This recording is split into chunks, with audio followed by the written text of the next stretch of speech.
ఏ చ అక్షయతృతీయాయాం పితॄనుద్దిశ్య మానవాః శ్రాద్ధం కుర్వంతి తేషాం వై తదానంత్యాయ కల్పతే. ఎవరైతే ఈ అక్షయ తృతీయ నాడు పితృదేవతల్ని ఉద్దేశించి శ్రాద్ధ కర్మలు చేస్తారో ఆ చేసిన శ్రాద్ధ కర్మలకు ఉన్న ఫలం ఇంత అని చెప్పలేము. విశేషమైన ఫలం లభిస్తుంది ఆ శ్రాద్ధ కర్మలకు.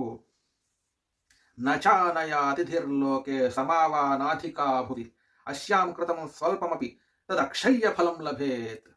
లోకంలో అక్షయ తృతీయతో సమానమైన తిథి కానీ అధికమైన తిథి కానీ ఇంకోటి లేదు. ఈ అక్షయ తృతీయ నాడు చేసిన ఏ ధర్మ కార్యక్రమం అయినా స్వల్పమైనా సరే శాశ్వతమైన అక్షయమైన ఫలం లభిస్తుంది. క్షయం అంటే తొలగిపోయేది, అక్షయం అంటే నశించనిది.